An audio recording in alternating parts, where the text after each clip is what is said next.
નમસ્તે વિદ્યાર્થી મિત્રો, ફરી એક વખત આપ સૌનું હાર્દિક સ્વાગત છે. વિદ્યાર્થી મિત્રો, પાઘડીનું મૂલ્યાંકન ચેપ્ટર આપણે ભણી રહ્યા છીએ. આજે આ ચેપ્ટરનો અંતિમ એપિસોડ આપણે ભણવાનો છે, એટલે કે એપિસોડ નંબર 4 છેલ્લો એપિસોડ છે અને છેલ્લી પદ્ધતિ આપણે ભણવાના છીએ. તો આજે જે આપણે ટોપિક્સ ભણવાના છીએ એમાં છેલ્લી પદ્ધતિ છે આપણી 4થા નંબરની નફાના મૂડીકરણની પદ્ધતિ. ત્યારબાદ સરેરાશ એ પદ્ધતિ અનુસાર બે પદ્ધતિ આવે છે, એક સરેરાશ નફાને મૂડીકૃત કરવાની પદ્ધતિ અનુસાર અને અધિક નફાને મૂડીકૃત કરવાની પદ્ધતિ અનુસાર દાખલા આપણે ભણવાના છે.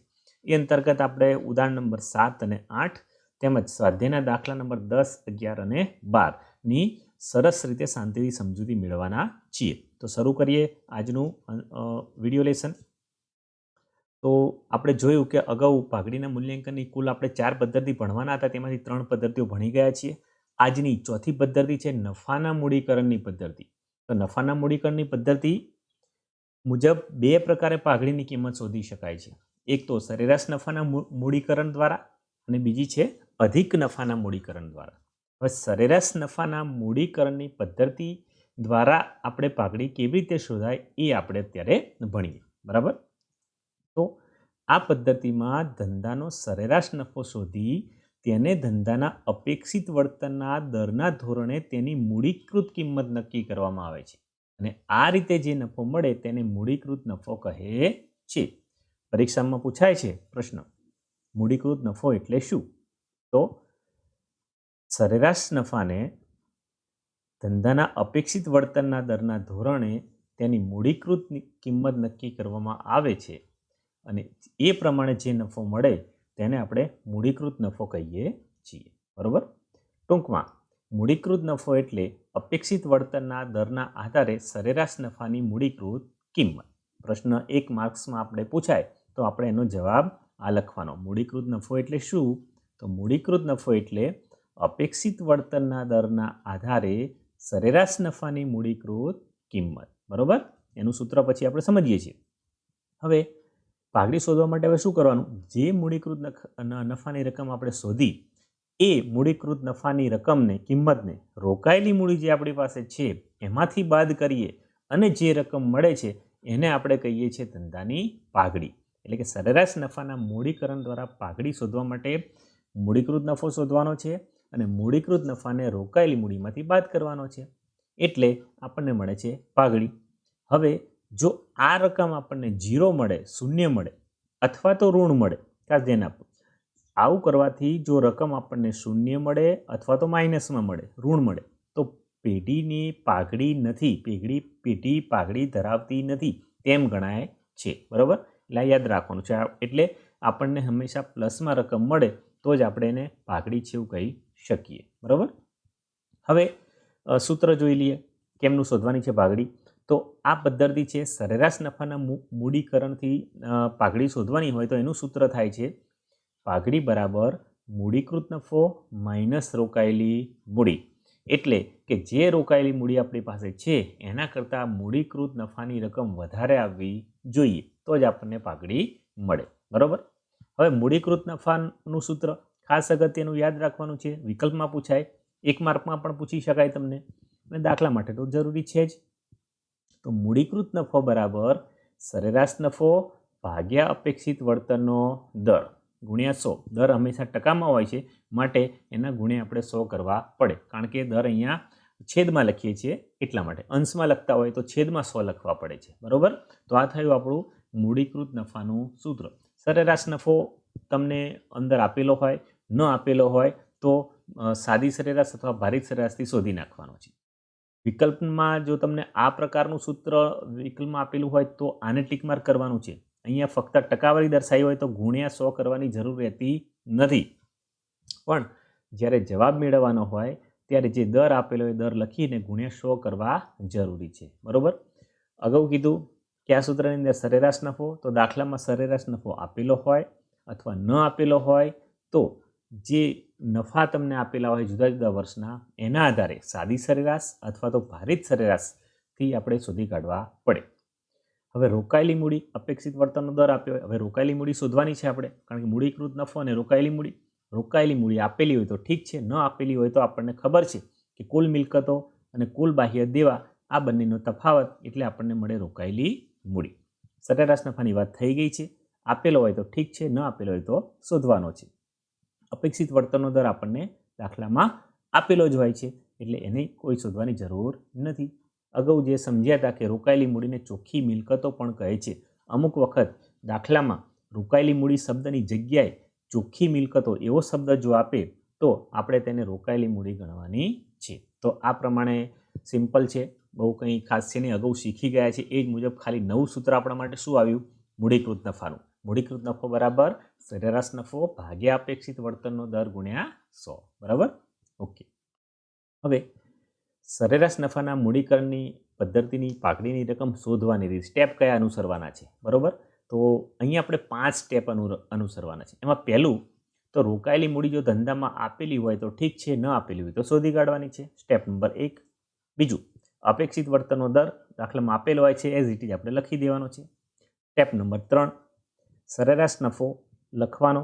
આપેલો હોય તો ઠીક, ન આપેલો હોય તો સાદી સરેરાશ અથવા તો ભારિત સરેરાશથી એને શોધી કાઢવાનો છે. મોટાભાગે દાખલામાં તમને જો ભારિત સરેરાશથી શોધવાનો હશે તો ત્યાં જણાવવામાં આવેલું હશે. બરાબર? ચોથું સ્ટેપ, મૂડીકૃત નફો શોધવાનો. તો મૂડીકૃત નફો બરાબર સરેરાશ નફો ભાગ્યા અપેક્ષિત વળતરનો દર ગુણ્યા 100. અને છેલ્લું સ્ટેપ પાઘડીની રકમ. તો પાઘડી માટેનું સૂત્ર મૂડીકૃત નફો માઇનસ રોકાયેલી મૂડી. તો સૌ પહેલાં રોકાયેલી મૂડી જ્યાં શોધેલી છે, આપેલી છે, તો એને છેલ્લે જે આપણે મૂડીકૃત નફો શોધ્યો એમાંથી બાદ કરી અને પાઘડીની રકમ આપણે ત્યાં નક્કી કરી શકીએ છીએ. તો આ પ્રકારે આપણે દાખલાના 5 સ્ટેપ મુજબમાં આ દાખલો ગણવાનો છે. ઉદાહરણ જોઈશું આપણે. તો સરેરાશ નફાના મૂડીકરણની પદ્ધતિના દાખલામાં પાઠ્યપુસ્તકમાં આપેલું ઉદાહરણ નંબર 7. બરાબર? નીચેની માહિતી પરથી પાઘડીની કિંમત ભારિત સરેરાશ નફાને મૂડીકૃત કરવાની પદ્ધતિ અનુસાર નક્કી કરો. મિલકતો આપી છે, દેવા આપ્યા છે, અપેક્ષિત વળતરનો દર આપેલો છે, વર્ષ 2012-13થી લઈને 5 વર્ષ સુધીનો નફો અનુક્રમે તમને આપી દીધેલો છે. આના અનુસાર તમારે સરેરાશ નફાને મૂડીકૃત કરવાની પદ્ધતિ અનુસાર પાઘડીની કિંમત નક્કી કરવાની છે. પણ અહીંયા નફો આપણે જોઈએ તો ઉત્તરોત્તર વધતું વલણ ધરાવતો નફો આપણને અહીંયા જોવા મળે છે. જુઓ છે 90,000, 1,00,000, 1,10,000, 1,30,000 ને 1,50,000. એટલે કે આપણે અહીંયા ભારિત સરેરાશ નફાની રીતે સરેરાશ નફો શોધવાનો છે. દાખલામાં તમને કીધું પણ છે, જુઓ સ્પષ્ટ સૂચના તમને આપેલી છે, ભારિત સરેરાશ નફાને મૂડીકૃત કરવાની પદ્ધતિ અનુસાર. બરોબર? તો અહીંયા જે સરેરાશ નફો શોધવાનો છે એ ભારિત સરેરાશને આધારે શોધવાનો છે. બરોબર? તો સૌ પહેલાં તો શું કરીશું? આપણે આપણા 5 સ્ટેપ આધારિત કોષ્ટક તૈયાર કરી દઈશું. તમે અગાઉથી કોષ્ટક તૈયાર નથી કરતા તો ફક્ત સ્ટેપ લખતા જવાના છે. સ્ટેપ નંબર 1, એમાં આપણે શોધવાની છે રોકાયેલી મૂડી. હવે અહીંયા દાખલામાં રોકાયેલી મૂડી આપેલી નથી, પણ મિલકતો અને દેવા આપેલા છે. તો મિલકતો અને દેવાને આધારે આપણે અહીંયા રોકાયેલી મૂડી શોધી કાઢવાની છે. બરોબર? તો રોકાયેલી મૂડી બરાબર શું? તો કુલ મિલકતો માઇનસ કુલ બાહ્ય દેવા. તો કુલ મિલકતો કેટલી? 13,40,000. એમાંથી બાહ્ય દેવા બાદ કરીશું 3,40,000. એટલે 10 લાખ રૂપિયા જે મળે છે એ થઈ આપણી રોકાયેલી મૂડી. તો એ જવાબ મળ્યો આપણે 10 લાખ. પહેલું સ્ટેપ પૂરું. બીજા સ્ટેપમાં ખબર છે ફક્ત અપેક્ષિત વળતરનો દર લખવાનો છે. તો એ 10% આપણને અહીંયા આપેલો છે. તો અપેક્ષિત વળતરનો દર 10%. તો એ 10% આપણે અહીંયા લખી નાખીશું. ત્રીજું સ્ટેપ આપણું ખબર છે કે ભારિત સરેરાશ નફો શોધવાનો છે અહીં કીધું પ્રમાણે. તો ભારિત સરેરાશ નફો આપણને શોધવો હોય તો શું કરવું પડે? પેલું કોષ્ટક તૈયાર કરવું પડશે ને, અને એના આધારેનું સૂત્ર ખબર છે, કુલ ભારિત નફો ભાગ્યા કુલ ભાર. તો એ પ્રમાણે આપણે આ જે 5 વર્ષના નફા આપેલા છે એના માટેનું ભારિત સરેરાશ નફો શોધવા માટેનું કોષ્ટક તૈયાર કરવું પડશે. તો પહેલાં તો જે નફા આપેલા છે અને વર્ષ એ પ્રમાણે આપણે લખી નાખીશું. વર્ષ અને નફો 2012-13થી લઈને 16-17 સુધીનો 5 વર્ષના, અને 5 વર્ષના નફાના આંકડા લખી નાખીશું. હવે બીજા 2 ખાના અહીંયા તૈયાર કરીશું. કયા? ભાર અને ભારિત નફા માટેના. બરોબર? હવે શું કરવાનું? ભાર આપવાનો છે. તો પહેલેથી 1, 2, 3, 4, 5 ભાર આપણે આપીએ છીએ, આપણને ખબર છે, અને એનો સરવાળો કરવાનો છે. તો 1, 2, 3, 4 અને 5 ભાર આપી દીધા. અને ભારિત નફો એટલે આપણને ખ્યાલ છે કે નફો અને ભારનો ગુણાકાર. તો દરેક વર્ષ સાથેના જે તે ભાર આપેલા છે એની સાથેનો આપણે ગુણાકાર કરીને અહીંયા કિંમતો લખી નાખીશું. પ્રથમ કિંમત 90,000, બીજી આવશે 2 લાખ, ત્રીજી 3,33,000, ચોથી 13 ચોખ્ખું 52 એટલે 5,20,000 અને 5મી 15 5 75 એટલે 7,50,000. તો આવી રીતે આ કિંમતો આપણે અહીંયા લખી નાખીશું. બરાબર. ત્યારબાદ ભારનો સરવાળો અને નફાનો સરવાળો. તો ભારનો સરવાળો 15 થાય છે, જ્યારે નફાનો સરવાળો થાય છે 18,90,000 રૂપિયા. આના આધારે આપણે અહીંયા ભારિત સરેરાશ નફો શોધી લેવાનો છે. તો કુલ ભારિત નફો કેટલો? 18,90,000. કુલ ભાર કેટલો? 15. તો 18,90,000 ભાગ્યા 15 એટલે આપણને જવાબ મળશે 1,26,000. તો 1,26,000 મળ્યો આપણને ભારિત સરેરાશ નફો. હવે શું કરવાનું છે? મૂડીકૃત નફો શોધવાનો છે. અને મૂડીકૃત નફાનું સૂત્ર આપણને ખબર છે કે સરેરાશ નફો ભાગ્યા અપેક્ષિત વળતરનો દર ગુણ્યા 100. તો અહીંયા સરેરાશ નફો એટલે કયો? કે જે આપણે ભારિત સરેરાશ નફો શોધ્યો તે. બરોબર. 1,26,000. બરોબર. તો 1,26,000 ભાગ્યા અપેક્ષિત વળતરનો દર આપેલો છે આપણને કેટલો? 10%. તો એ આપણે અહીંયા 10% મૂકી દેવાનો છે. બરોબર. તો સ્ટેપ બાય સ્ટેપ મૂકી દઈશું. 1,26,000 ભાગ્યા 10 ગુણ્યા 100. 1,26,000 ભાગ્યા 10 ગુણ્યા 100 એટલે 12,60,000ની કિંમત આપણને મળે. એ થયો આપણો મૂડીકૃત નફો. બરોબર. બસ તો પછી મૂડીકૃત નફો શોધવાનો હતો. હવે પાઘડીની રકમ શોધવી આપણા માટે સહેલી છે. એટલે અહીંયા પાઘડી એટલે શું થાય છે? સૂત્ર આપણને ખબર છે, હમણાં જ આપણે ભણ્યા. તો પાઘડી બરાબર મૂડીકૃત નફો માઇનસ રોકાયેલી મૂડી. તો મૂડીકૃત નફો કેટલો? 12,60,000. રોકાયેલી મૂડી 10 લાખ. તો પ્લસમાં જવાબ આવવાનો, મતલબ કે પાઘડી કહી શકીશું આપણે. એટલે કે 12,60,000 માઇનસ 10 લાખ બરાબર 2,60,000. એટલે 2,60,000 એ આવી આપણી પાઘડીની કિંમત. બરોબર. તો પાઘડીની કિંમત આપણને મળશે 2,60,000 રૂપિયા. અહીંયા 1,20,000 થયા છે, એ ભૂલ છે, આપણે સુધારી લઈશું. એને લખવાની છે કેટલી આપણે? 2,60,000 રૂપિયા. તો આ મુજબ આપણે પાઘડીની કિંમત 2,60,000 શોધી શકીએ છીએ. બરાબર. ઓકે. તો ખ્યાલ આવી ગયો? Step by step. ફક્ત તમારે પહેલાં સૂત્ર યાદ રાખવાનું છે. તો સૂત્ર કયું? તો પાઘડી બરાબર મૂડીકૃત નફો માઇનસ રોકાયેલી મૂડી. ત્યારબાદ રોકાયેલી મૂડીનું આપણને ખ્યાલ છે.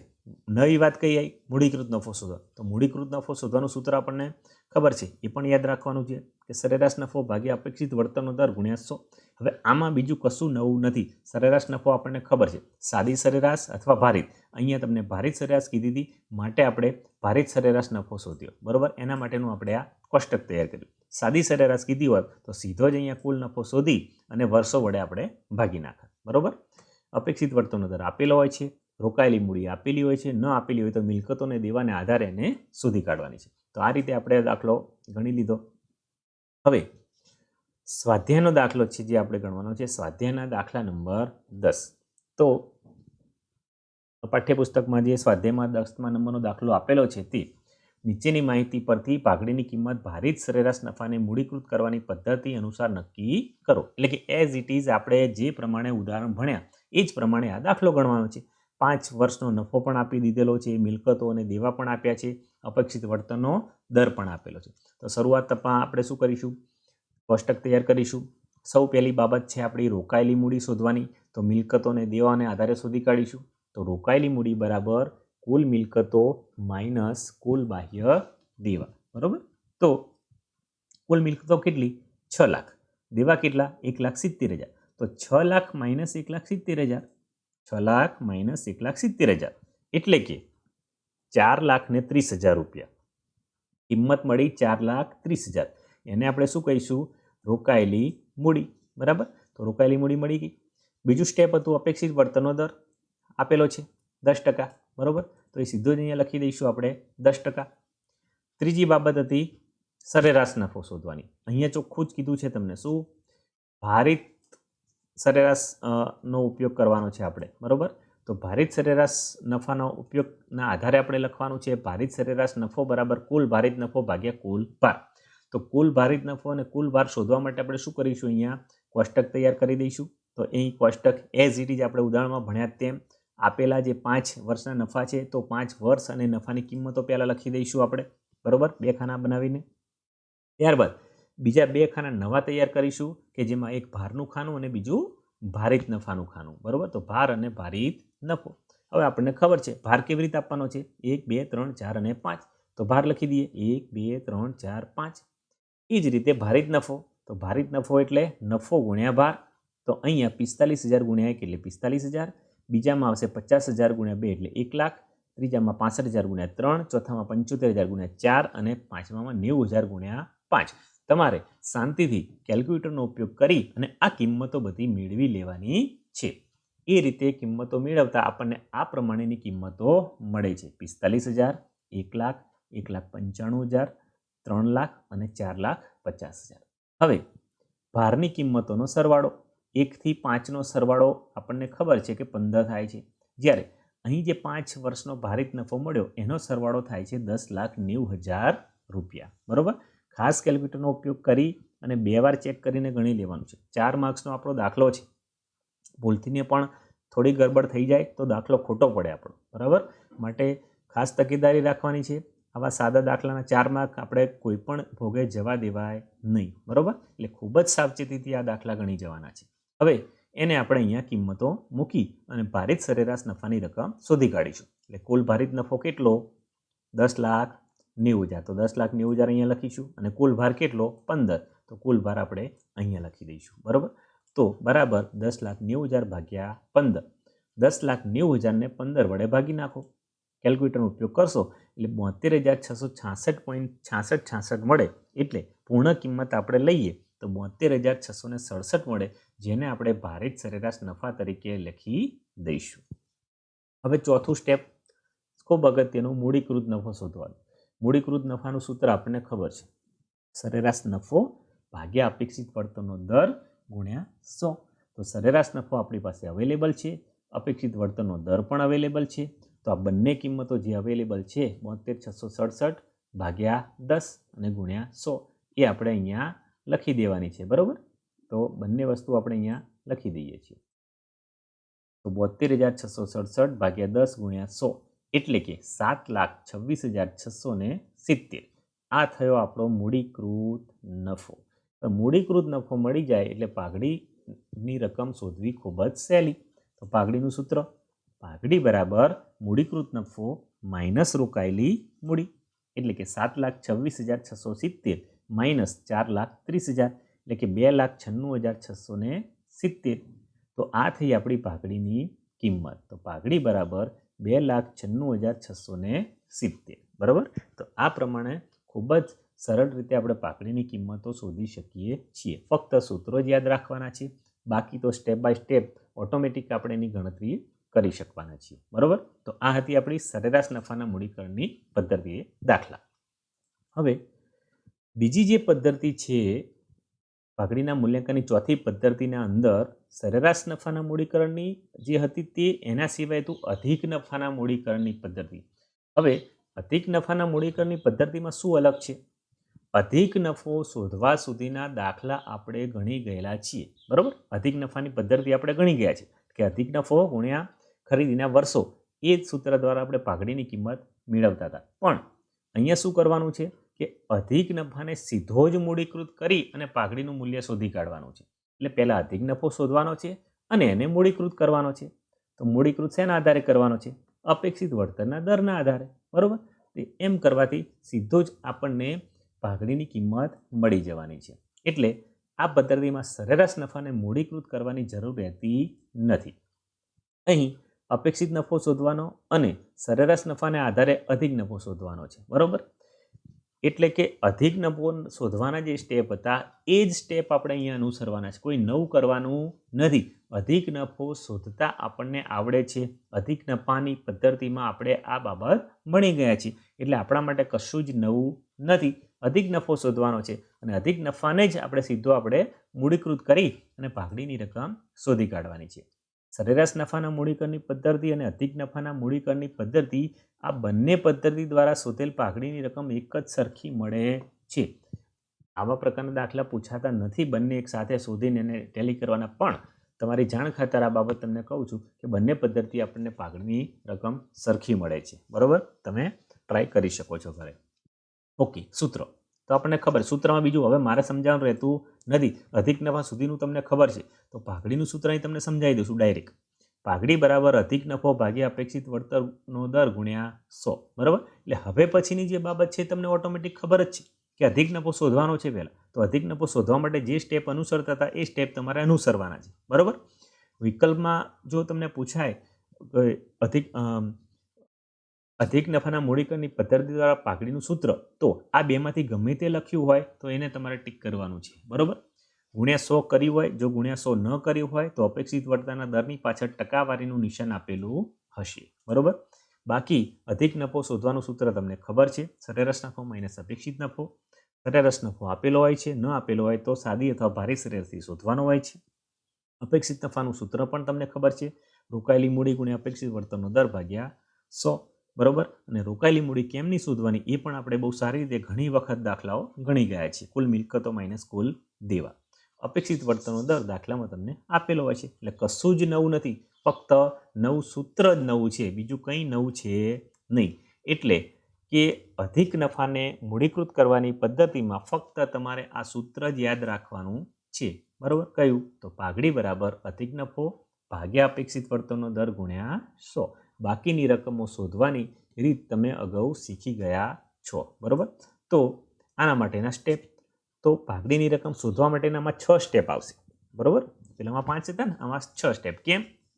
કારણ કે અધિક નફો શોધવાનો છે માટે એક સ્ટેપ તમારું ત્યાં વધી જાય છે. તો પહેલાં તો રોકાયેલી મૂડી ખ્યાલ છે, પછી આવશે અપેક્ષિત વળતરનો દર, ત્રીજા નંબરમાં સરેરાશ નફો, ચોથા નંબરમાં અપેક્ષિત નફો શોધવાનો છે, પાંચમા નંબરમાં અધિક નફો શોધવાનો છે, બરાબર. અને છઠ્ઠા નંબરમાં આપણે પાઘડી શોધવાની છે, બરાબર. તો આ બધી જ ઉપરના 5 સ્ટેપ તમને અધિક નફાની જે પદ્ધતિ હતી એ જ પ્રમાણે શોધવાના છે. ફક્ત છઠ્ઠું સ્ટેપ અહીંયા તમારું બદલાય છે પાઘડીની રકમમાં. અધિક નફાની પદ્ધતિમાં પાઘડીનું સૂત્ર શું હતું? અધિક નફો ગુણ્યા ખરીદીના વર્ષો. જ્યારે અધિક નફાની મૂડીકરણની પદ્ધતિમાં પાઘડીનું સૂત્ર શું થાય છે? અધિક નફો ભાગ્યા અપેક્ષિત વળતરનો દર ગુણ્યા 100. બાકીના 5 સ્ટેપ એક જ સરખા છે, એમાં કોઈ જ ફેરફાર છે નહીં, માટે આપણા માટે ખૂબ જ સરળ છે, બરાબર. ઓકે, તો એક ઉદાહરણ અને સ્વાધ્યાયના દાખલા આપણે ગણી લઈશું, બરાબર. તો પાઠ્યપુસ્તકમાં ઉદાહરણ નંબર 8, વિરાટ અને અનુષ્કાની ભેટીની પાઘડીની કિંમત અધિક નફાને મૂડીકૃત કરવાની પદ્ધતિના આધારે નક્કી કરો. તો રોકાયેલી મૂડી આપેલી છે, અપેક્ષિત વળતરનો દર આપેલો છે અને છેલ્લા 5 વર્ષનો નફો તમને અહીંયા આપેલો છે, બરાબર. તો એ અનુસાર આપણે અધિક નફાને મૂડીકૃત કરવાની પદ્ધતિથી દાખલો ગણીશું. તો અહીંયા સરેરાશ નફો આપણે શોધવાનો છે, તો આપણને 2,70,000, 2,40,000 અનિયમન છે, માટે સાદી સરેરાશથી આપણે એ શોધી કાઢવાનો છે, બરાબર. તો પહેલાં તો 6 સ્ટેપ માટેનું કોષ્ટક તૈયાર કરી દઈએ. તમારે કોષ્ટક તૈયાર ન કરવું હોય તો સ્ટેપ બાય સ્ટેપ જવાનું છે, પાછળથી તમે એને ખાનું પાડીને કોષ્ટક બનાવી શકો છો. સૌ પહેલી બાબત કઈ? રોકાયેલી મૂડી, યાદ છે ને? તો રોકાયેલી મૂડી સીધી જ આપણને આપી દીધેલી છે, 7,80,000. તો 7,80,000 આપી એ જ આપણે સીધી અહીંયા લખી દેવાની છે, બરાબર. અપેક્ષિત વળતરનો દર કેટલો? 12% આપેલો છે, એ સીધો જ 12% આપણે અહીંયા લખી દેવાનો છે, બરાબર. અપેક્ષિત વળતરનો દર 12%. ત્રીજી બાબત આવશે આપણી અપેક્ષિત નફો શોધવાની. તો અપેક્ષિત નફો બરાબર રોકાયેલી મૂડી ગુણ્યા અપેક્ષિત વળતરનો દર ભાગ્યા 100, બરાબર. તો આ બંને જે બાબતો છે એના આધારે જ આપણું ત્રીજું સ્ટેપ. તો આ બંનેને આપણે આ સૂત્રની અંદર મૂકી દઈશું, એટલે કે 7,80,000 ગુણ્યા 12 ભાગ્યા 100, એટલે કે 93,600. તો એ મળ્યો આપણો અપેક્ષિત નફો. ચોથી વાત છે સરેરાશ નફો. તો સરેરાશ નફાનું સૂત્ર શું? કારણ કે અહીં સાદી સરેરાશથી શોધવું પડશે. કુલ નફો ભાગ્યા વર્ષની સંખ્યા. તો કુલ નફો એટલે આ 5 વર્ષના નફાનો સરવાળો. તો અહીંયા સરવાળો કરી લઈએ આપણે. તો સરવાળો આપણને મળે છે 11,90,000 રૂપિયા, બરાબર. તો 11,90,000 જે મળ્યા છે એને આપણે કુલ નફા તરીકે લઈશું, અને વર્ષની સંખ્યા એટલે 1, 2, 3, 4 અને 5. તો 5 વર્ષની સંખ્યા અહીંયા લખી દઈશું, બરાબર. એટલે 11,90,000 ભાગ્યા 5 બરાબર 2,38,000 જવાબ મળે. એ થયો આપણો સરેરાશ નફો. હવે શોધવાનો અધિક નફો, પાંચમું સ્ટેપ, બરાબર. તો અધિક નફો બરાબર શું? સરેરાશ નફો માઇનસ અપેક્ષિત નફો. તો સરેરાશ નફામાંથી અપેક્ષિત નફાની બાદબાકી, એટલે કે 2,38,000માંથી 93,600ની બાદબાકી. તો 2,38,000 માઇનસ 93,600 બરાબર 1,44,400, બરાબર. હવે છેલ્લું સ્ટેપ આવી ગયું આપણું પાઘડીનું. તો પાઘડીનું સૂત્ર આપણને ખબર છે, પાઘડી બરાબર અધિક નફો ભાગ્યા અપેક્ષિત વળતરનો દર ગુણ્યા 100, બરાબર. તો અહીં પાઘડી બરાબર શું થઈ જશે? અધિક નફો કેટલો? 1,44,000, અપેક્ષિત વળતરનો દર 12% ગુણ્યા 100. તો 1,44,000 ભાગ્યા 12 ગુણ્યા 100, એટલે કે 12,03,333.33. પૂર્ણ સંખ્યામાં લખીએ એટલે 12,03,333. તો આ થઈ આપણી પાઘડીની કિંમત 12,03,333. ખૂબ જ સરળ છે ને. એટલે જો આવું પૂછાય તો અધિક નફાની પદ્ધતિ આપણે ભણેલા હોય તો આમાં બીજું કંઈ નવું કરવાનું નથી, ફક્ત છેલ્લું સ્ટેપ બદલાય છે, પાઘડીનું સૂત્ર બદલાય છે અને એ અનુસાર આપણે પાઘડી શોધી નાખવાની છે. બરોબર? ઓકે. હવે સ્વાધ્યાયના દાખલા ગણીશું આપણે. ઉદાહરણ ગણાઈ ગયું. સ્વાધ્યાયના દાખલા નંબર 11 અને 12 બંને આપણે ગણી લઈશું. બરોબર? તો સ્વાધ્યાયના દાખલા નંબર 11માં શું કીધું છે? પ્રભા અને પ્રભુની ભાગીદારી પેટીની પાઘડીની કિંમત અધિક નફાને મૂડીકૃત કરવાની પદ્ધતિને આધારે નક્કી કરો. રોકાયેલી મૂડી આપેલી, અપેક્ષિત વળતરનો દર ને છેલ્લા 5 વર્ષનો નફો બધું જ આપેલું. એટલે એઝ ઇટ ઇઝ આપણા ઉદાહરણ અનુસાર જ આપણે ગણતરી કરવાની. ફટાફટ કોઠો તૈયાર કરી દઈએ. પહેલી બાબત મૂકીશું આપણે રોકાયેલી મૂડી 9 લાખ છે, સીધા જ 9 લાખ લખી દઈશું. બીજું અપેક્ષિત વળતરનો દર 12%, તો સીધા જ અહીંયા 12% આપણે લખી દઈશું. બરાબર? ત્રીજી બાબત અપેક્ષિત નફો શોધવાનો છે, તો રોકાયેલી મૂડી અને અપેક્ષિત વળતરનો દરનો ઉપયોગ કરો. સૂત્રમાં કિંમતો મૂકો. 9 લાખ ગુણ્યા 12/100 એટલે જવાબ મળશે 1,08,000, જે મળ્યો આપણો અપેક્ષિત નફો. ત્યારબાદ ચોથું સ્ટેપ છે આપણું સરેરાશ નફો. તો સરેરાશ નફો એટલે કુલ નફો ભાગ્યા વર્ષની સંખ્યા. તો આ કુલ નફાનો સરવાળો, આ જે 5 આંકડાઓ છે એનો સરવાળો એટલે મળશે આપણને કુલ નફો. તો 7 લાખ થાય છે સરવાળો. તમારે કેલ્ક્યુલેટરનો ખાસ ઉપયોગ કરવાનો. 7 લાખ મળ્યો અને કુલ વર્ષો કેટલા છે? 5. તો 7 લાખ ભાગ્યા 5 એટલે કે 1,40,000 રૂપિયા એ મળ્યો આપણને સરેરાશ નફો. હવે સરેરાશ નફો અને અપેક્ષિત નફો બંને આપણી પાસે છે, તો એના આધારે આપણને અધિક નફો મળશે. અધિક નફો બરાબર સરેરાશ નફો માઇનસ અપેક્ષિત નફો બરાબર 1,40,000 માઇનસ 1,08,000 એટલે કે 32,000 રૂપિયા અધિક નફો થયો. હવે છેલ્લું પાઘડી બરાબર અધિક નફો ભાગ્યા અપેક્ષિત વળતરનો દર ગુણ્યા 100 બરાબર અધિક નફો કેટલો? 32,000. અપેક્ષિત વળતરનો દર 12%. એટલે 32,000 અને આ 12% બેનો આપણે ઉપયોગ કરવાનો અને એને આપણે સૂત્રમાં મૂકી દેવાના છે. બરાબર? તો એ પ્રમાણે આપણે સૂત્રમાં મૂકી દઈશું. 32,000 ભાગ્યા 12 ગુણ્યા 100 એટલે કે 2,66,666.67 મળે છે, જેને પૂર્ણ સંખ્યામાં લખતા 2,66,667 લખીશું. બરાબર? એટલે પાઘડીની કિંમત થઈ આપણી 2,66,667. છે ને? ખૂબ સરળ. કારણ સરળ કેમ છે? અધિક નફાની પદ્ધતિ આપણે અગાઉ ભણી ગયા છીએ માટે. બરાબર? ઓકે. હવે સ્વાધ્યાયનો દાખલા નંબર 12 જુઓ. હવે સ્વાધ્યાયનો દાખલા નંબર 12 છે ને એ અધિક નફાની મૂડીકરણની પદ્ધતિનો નથી, અધિક નફાની પદ્ધતિનો છે. અહીં જો વાંચો. રાજેશ અને હરીશની ભાગીદારી પેટીની નીચેની માહિતી પરથી પાઘડીની કિંમત અધિક નફાની 2 વર્ષની ખરીદીને આધારે નક્કી કરો. તો અહીંયા અધિક નફો શોધી અને એને ખરીદીના વર્ષો જોડે ગુણી નાખવાના છે. અહીંયા એને મૂડીકૃત કરવાનો નથી, એટલે એ પણ ખાસ ધ્યાનમાં રાખવાનું. એટલે પેલું અધિક નફાનો દાખલો અહીંયા તમને આપેલો છે, અધિક નફાની પદ્ધતિનો. બરાબર? તો એ મુજબ આપણે દાખલો શોધી કાઢવાના છે. બરાબર? તો રોકાયેલી મૂડી 8 લાખ, અપેક્ષિત વળતરનો દર 12%, અપેક્ષિત નફો બરાબર રોકાયેલી મૂડી ગુણ્યા અપેક્ષિત વળતરનો દર ભાગ્યા 100 એટલે કે 96,000 આપણને મળે છે. ખૂબ જ ઝડપથી તમને સમજાવી દઈશું, કારણ કે આમાં બહુ ડિટેલમાં સમજાવવાની હવે જરૂર નથી. બરાબર? ચોથું સ્ટેપ છે આપણો સરેરાશ નફો એટલે કુલ નફો ભાગ્યા વર્ષની સંખ્યા. હવે અહીં કુલ નફો તમને આપેલો જ છે દાખલામાં. બરાબર? 3 વર્ષનો નફો. તો 3 વર્ષના નફાના આધારે આપણે કુલ નફો શોધવાનો, એટલે કે 3 વર્ષના નફાના રકમનો સરવાળો 1,20,000 વત્તા 90,000 વત્તા 1,50,000 એટલે 3,60,000. તો 3,60,000 ને વર્ષો કેટલા? 1, 2 અને 3 3 વડે ભાગી નાખીશું. તો 3,60,000 ભાગ્યા 3 બરાબર 1,20,000. બરાબર? એ મળ્યો આપણને સરેરાશ નફો. હવે અધિક નફો. તો અધિક નફો એટલે આ બે રકમોનો તફાવત, એટલે કે સરેરાશ નફો માઇનસ અપેક્ષિત નફો. 1,20,000 માંથી 96,000 ની બાદબાકી જવાબ મળે 24,000. તો 24,000 થયો અધિક નફો. હવે પાઘડી. તો પાઘડીનું સૂત્ર અહીં કયું? તો અધિક નફાવાળું ગુણ્યા ખરીદીના વર્ષોવાળું. તો પાઘડી બરાબર અધિક નફો ગુણ્યા ખરીદીના વર્ષો બરાબર 24,000 ગુણ્યા 2 બરાબર 48,000. તો અહીંયા આપણી પાઘડીની કિંમત થાય છે 48,000 રૂપિયા. બરાબર? તો આમ છેલ્લો 12 નંબરનો દાખલો એટલે આપણું સ્વાધ્યાય અહીંયા પૂર્ણ થઈ જાય છે. પણ સ્વાધ્યાય પૂર્ણ કરતા અગત્યના જે 2 વસ્તુ છે સ્વાધ્યાયના પ્રશ્ન નંબર 1 અને પ્રશ્ન નંબર 2. બરાબર? તો પ્રશ્ન નંબર 1 અને પ્રશ્ન નંબર 2 વિકલ્પો અને ટૂંકા પ્રશ્નો છે એ પણ આપણે અહીંયા જોઈ લેવાના છે.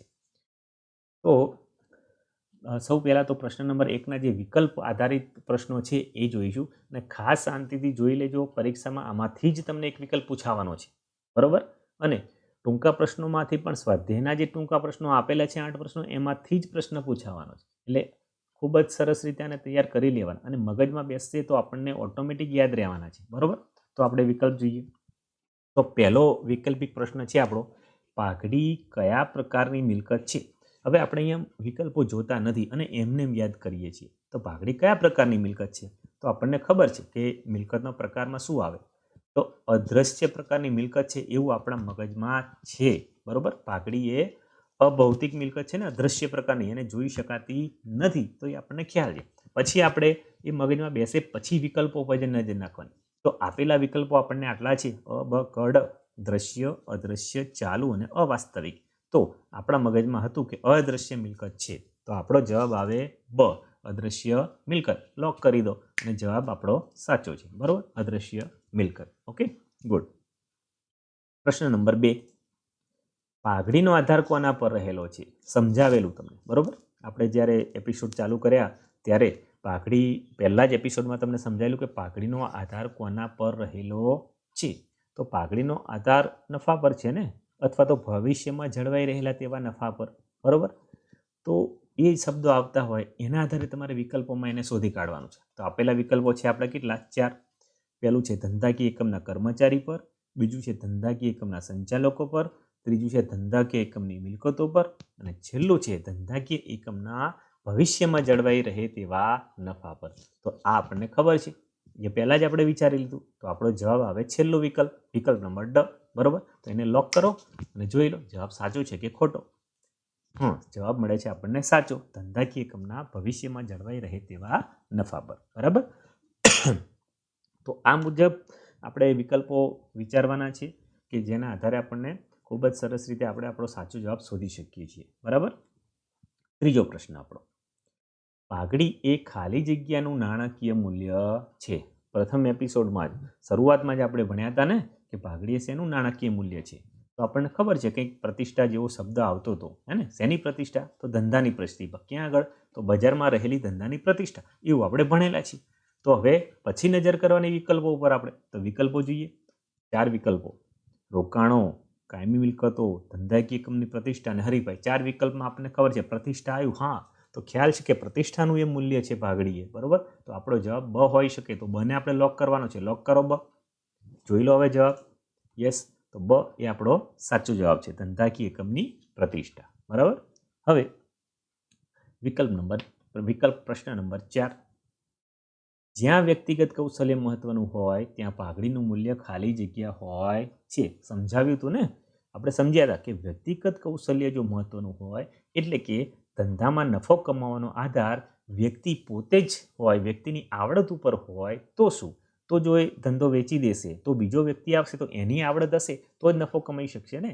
તો વ્યક્તિ જ્યારે દૂર થાય છે ત્યારે એમાં આવડત પણ જતી રહેતી હોય છે, એટલે કે એની વેલ્યુ પેઢીની ઓછી થઈ જાય છે. માટે ત્યાં પાઘડીની કિંમત ઓછી હોઈ શકે. બીજા પરિબળોને આધારે થોડી હોય, પણ આ પરિબળોને આધારે તો એનું મૂલ્ય ત્યાં ઘટી જાય છે. માટે જવાબ ઓછો આવવો જોઈએ, ઋણ નહીં પણ ઓછો આવવો જોઈએ, બરોબર.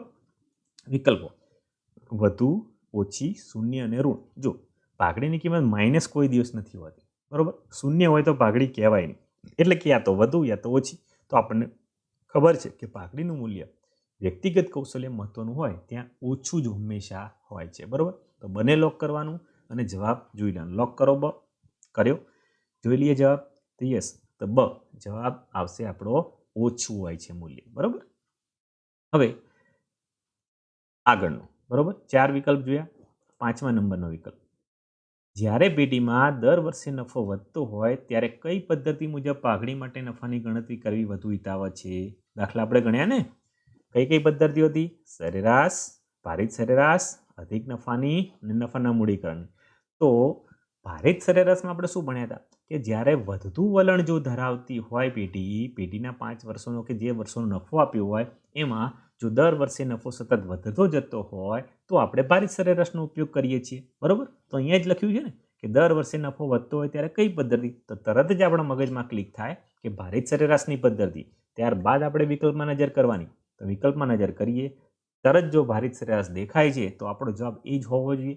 તરત જ લોક કરો ભારિત સરેરાશને અને જવાબ મળી જાય છે સાચો. બરોબર, ભારિત સરેરાશ. ઓકે, ચલો પ્રશ્ન નંબર 6. અપેક્ષિત નફો એટલે શું? તો અપેક્ષિત નફો કોને કહેવાય? તો આ સૂત્ર આધારિત છે. બરોબર, તો અપેક્ષિત નફાનું સૂત્ર આપણને ખબર છે. કેવી રીતે શોધવાનો છે અપેક્ષિત નફો? તો નફાની અપેક્ષા શેનાથી હોય કે આપણે જે મૂડી રોકેલી હોય એના પર જે નક્કી કરેલો દર હોય એ દર વડે ગુણાકાર કરીએ તો આપણને અપેક્ષિત નફો મળે, એટલે આપણને ખબર છે. તો વિકલ્પોમાંથી શોધી કાઢવાનું. તો વિકલ્પો કયા? તો કે રોકાયેલી મૂડી ગુણ્યા અપેક્ષિત વળતરનો દર, સરેરાશ નફો ગુણ્યા અપેક્ષિત વળતરનો દર, ભારિત સરેરાશ નફો ગુણ્યા અપેક્ષિત વળતરનો દર કે મિલકતો ગુણ્યા અપેક્ષિત વળતરનો દર. તો આપણે જે મૂડી રોકી હોય છે એના પર જ આપણે અપેક્ષિત ટકાવારી ગણતા હોઈએ છીએ કે આટલા ટકા આપણને નફો મળવો જોઈએ. તો જવાબમાં રોકાયેલી મૂડી જ્યાં આવે છે વિકલ્પમાં, એ જવાબ આપણો સાચો હોઈ શકે. એને કરો લોક કરીએ અને પછી ચેક કરીએ આપણે. તો યસ, જવાબ આપણો આવે છે વિકલ્પ નંબર અ. બરાબર, ઓકે. હવે આવશે પ્રશ્ન નંબર 7. અધિક નફો એટલે શું? બરોબર, તો બે નફાનો તફાવત એ આપણને ખબર છે, પણ કયા કયા નફાનો તફાવત? બે નફા કયા અધિક નફાના? એક તો સરેરાશ નફો અને બીજો છે અપેક્ષિત નફો. બરોબર, તો અપેક્ષિત નફો કરતા સરેરાશ નફો જો વધતો હોય તો જ એને અધિક નફો કહેવાય, આપણને ખબર છે. માટે વિકલ્પોમાં જોઈ લેવાનું કે કયા વિકલ્પો આપ્યા છે. તો રોકાયેલી મૂડી માઇનસ અપેક્ષિત નફો પોસિબલ નથી, અહીંયા નફા જ જોવાના છે. તો અહીં તો રોકાયેલી મૂડી આવે તો હોઈ જ ન શકે. અહીંયા પણ રોકાયેલી મૂડી તો ત્યાં પણ ન હોઈ શકે. બાકીના બે વિકલ્પોમાં છે સરેરાશ નફો માઇનસ અપેક્ષિત નફો અને અપેક્ષિત નફો માઇનસ સરેરાશ નફો. અહીંયા આપણે ખાસ ભૂલ કરતા હોય છે, તો ખાસ આંખો બંધ કરીને વિચારીને નક્કી કરી લેવાનું કે આપણી વ્યાખ્યા શું હતી. કે સરેરાશ નફાનો અપેક્ષિત નફા પરનો વધારો એટલે અધિક નફો. એટલે કે સરેરાશ નફો હંમેશા પ્રથમ આવે અને એમાંથી અપેક્ષિત નફો બાદ થાય. સરેરાશ નફાની કિંમત વધુ હોય તો જ અધિક નફો મળે. માટે આપણો જવાબ આવે ક.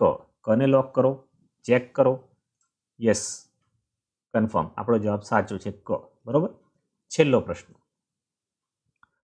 ઓકે, 7 હતા. બરોબર, અને છેલ્લો હવે પ્રશ્ન નંબર 2, ટૂંકા પ્રશ્નો. 7 વિકલ્પો જોઈ લીધા. આ 7 વિકલ્પો ખાસ રિપીટ કરી જવાના, 1 માર્ક આપણો ક્યાંય જાય નહીં. બરોબર, પ્રશ્ન નંબર 2, નીચેના પ્રશ્નોના એક વાક્યમાં જવાબ આપો. તો 8 પ્રશ્નો છે. 8 પ્રશ્નો ખૂબ અગત્યના છે. વ્યવસ્થિત શાંતિથી વિચારીને પાકા કરી લેવાના છે. તો પહેલું જ પૂછાય છે પાઘડી એટલે શું? બરોબર, તો પાઘડીની વ્યાખ્યા જે બીજા નંબરની આપેલી કે અપેક્ષિત નફો કરતાં વધુ નફો કમાવાની ધંધાની પ્રતિષ્ઠાનું મૂલ્ય એટલે પાઘડી. બરોબર, ધંધાની પ્રતિષ્ઠાનું મૂલ્ય શબ્દ તમારો આવવો જોઈએ, તો એને કહેવાય છે પાઘડી. બજારમાં ધંધાની પ્રતિષ્ઠાનું જે મૂલ્ય છે એને આપણે પાઘડી કહીએ છીએ. બરોબર, તો આ એનો જવાબ. 2, પાઘડીનું પુનઃમૂલ્યાંકન એટલે શું? તો ખૂબ સરસ રીતે સમજ્યા હતા. બરોબર, પુનર્ગઠન વખતે જ્યારે મિલકતો અને દેવાઓનું પુનઃમૂલ્યાંકન કરવામાં આવતું હોય છે ત્યારે સાથે સાથે જ્યારે પાઘડીની કિંમત જે નવી નક્કી કરીએ છીએ એને આપણે પાઘડીનું પુનઃમૂલ્યાંકન કહીએ છીએ. તો ભાગીદારીના પુનર્ગઠન સમયે ધંધાના દેવા અને મિલકતોનું પુનઃમૂલ્યાંકન કરવામાં આવે ત્યારે પાઘડીની જે નવી કિંમત નક્કી કરવામાં આવે છે તેને પાઘડીનું પુનઃમૂલ્યાંકન કહે છે. બરોબર, ઓકે. 2 પ્રશ્નો પાકા. ત્રીજો નંબર, પાઘડી એક કેવા પ્રકારની મિલકત છે? તો ખબર છે, કેવી? અદ્રશ્ય પ્રકારની મિલકત છે. ખ્યાલ છે ને? તો એ શરૂઆતમાં જ જ્યારે આપણે ભણ્યા હતા ત્યારે પહેલી જ લીટી જે પાઘડી એટલે શું એમાં શરૂઆતની જે આપણો લીટી હતી એ જ આનો આપણો જવાબ. કે પાઘડી એ ધંધાની બજારમાં પ્રતિષ્ઠાનું મૂલ્ય ધરાવતી અદ્રશ્ય મિલકત છે. બરોબર, અહીંયા ઉપરનો જે જવાબ છે એની અંદર ખાલી અદ્રશ્ય મિલકત આપણે વધારી દીધું છે. તો કેવા પ્રકારની મિલકત છે? તો પાઘડી એ અદ્રશ્ય પ્રકારની બિનચાલુ મિલકત છે એવું પણ આપણે લખી શકીએ. બંને જવાબ તમારા સાચા બનશે. બરોબર, એટલે એવો કોઈ પ્રશ્ન છે નહીં.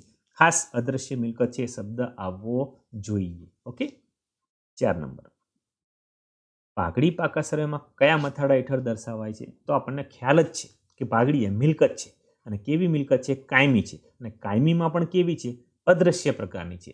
એટલે કે પાઘડી પાકા સર્વેમાં મિલકત લેણા બાજુ દર્શાવીશું. ક્યાં આગળ?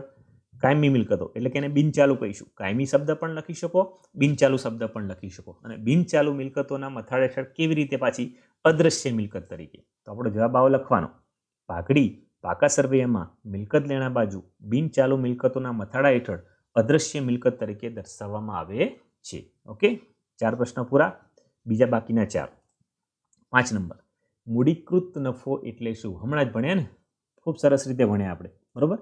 મૂડીકૃત નફો એટલે અપેક્ષિત વળતરના દરને આધારે સરેરાશ નફાની મૂડીકૃત કિંમત. એની વ્યાખ્યા લખી દે.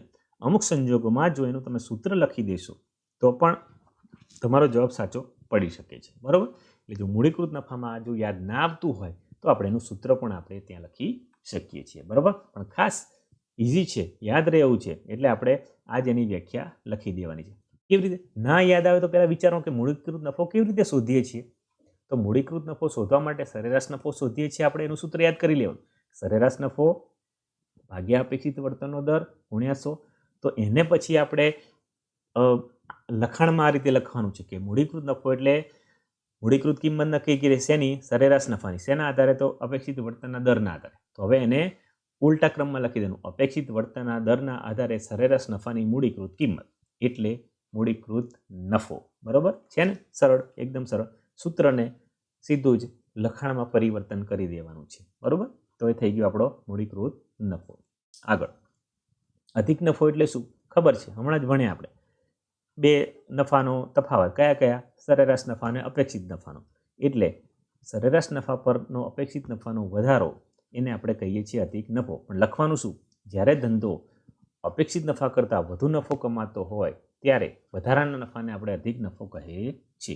ન લખો તો એનું સૂત્ર જે છે એના આધારે પણ તમે લખી શકો, અથવા તો સૂત્ર પણ લખી શકો, બરાબર. અથવા તો એવું લખી શકો કે અધિક નફો એ સરેરાશ નફાનો અપેક્ષિત નફા પરનો વધારો છે, બરાબર. તો એને પણ આપણે એ રીતે લખી શકાય છે. 7 નંબર, સરેરાશ નફો એટલે શું? તો ખબર છે, સરેરાશ નફો કેવી રીતે શોધીએ છીએ? આપેલા જે વર્ષો છે એના વર્ષોના સરવાળાને આપેલા વર્ષો વડે ભાગતા જે રકમ મળે એને આપણે કહીશું સરેરાશ નફો, બરાબર. એટલે કે સરેરાશ નફો એટલે ધંધાના આપેલા વર્ષોના નફાની સરેરાશ. આવું ટૂંકમાં ફક્ત એક જ લીટીમાં લખો એટલે આપણો જવાબ 1 માર્ક રોકડો મળે છે, બરાબર. ઓકે, છેલ્લો પ્રશ્ન, ભારિત સરેરાશ નફો એટલે શું? તો અહીં સરેરાશ નફો એટલે શું હતું? ધંધાના આપેલા વર્ષોની નફાની સરેરાશ. તો અહીંયા શું આવશે? ભારિત સરેરાશ આવશે ને. ભારિત સરેરાશ દ્વારા નક્કી કરેલ નફો સરેરાશ નફો એટલે ભારિત સરેરાશ નફો. તો ભારિત સરેરાશ નફો એટલે આપેલા વર્ષોના નફાને ભાર આપી ભારિત નફાથી મેળવવામાં આવતી સરેરાશ, બરોબર. એને કહીશું આપણે ભારિત સરેરાશ નફો. ઓકે, તો 8 પ્રશ્નો છે. 8 પ્રશ્નો ખાસ બિલકુલ સારી રીતે તૈયાર કરી લેવાના. બોર્ડની જ્યારે પરીક્ષા આવે ત્યારે અગાઉ ખૂબ સરસ રીતે ફરીથી રિપીટ કરી જવાના. એટલે એક પ્રશ્ન આમાંથી આવવાનો છે ને આવવાનો જ છે, 100% છે, બરાબર. એટલે ખાસ તૈયાર કરવાના છે. ઓકે, તો આ રીતે આપણે અહીં આપણું પ્રકરણ પૂર્ણ કરીશું. પણ ગૃહ કાર્ય આજે જે ભણ્યા તો તમારે લખવાનું જ છે. પણ એક વસ્તુ જે આજે પાઠ્યપુસ્તકમાંથી નથી ભણ્યા છે, આપણું પાઠ્યપુસ્તકનું ઉદાહરણ નંબર 9 કે જેની અંદર બધી જ પદ્ધતિના રીતે દાખલાઓ ગણવામાં આવેલા છે, બરાબર. તો એને તમારે ફરીથી ગણી દેવાનું છે. તો આજનું ગૃહ કાર્ય આજે ભણેલ ઉદાહરણ નંબર 7 અને 8 તેમજ દાખલા નંબર 10, 11 ને 12 ફરીથી ક્લાસની નોટબુકમાં ગણી જવાના છે. સાથે સ્વાધ્યાયના પ્રશ્ન નંબર 1 અને 2 તથા ઉદાહરણ નંબર 9 હમણાં મેં વાત કરી તેમ ઉદાહરણ નંબર 9માં શું છે કે જે રકમો આપેલી છે એમાં દરેક 4 પદ્ધતિઓનો સમાવેશ થઈ જાય છે. તો 4 પદ્ધતિઓને આધારે તેમાં દાખલા ગણવાના છે. તો એ તમારે ખાસ ઉદાહરણ નંબર 9 ગણી લેવાનું છે. તો આટલું ગૃહ કાર્ય તમારે ચોક્કસ કરી લેવાનું છે અને તમારી હોમવર્કની નોટબુકમાં લખી લેવાનું છે. ઓકે, તો ખૂબ ઝડપથી હવે નવા ચેપ્ટર સાથે આપણે ફરીથી મળીશું. ત્યાં સુધી આ સંપૂર્ણ ગૃહ કાર્ય તમારે કરી લેવાનું છે. બધા જ વિદ્યાર્થીઓનો ખૂબ ખૂબ આભાર. સાથે જે માધ્યમથી આપણે મળી રહ્યા છીએ યુટ્યુબ પ્લેટફોર્મ એનો પણ આપણે ખૂબ ખૂબ આભાર માનીએ છીએ. Thank you very much.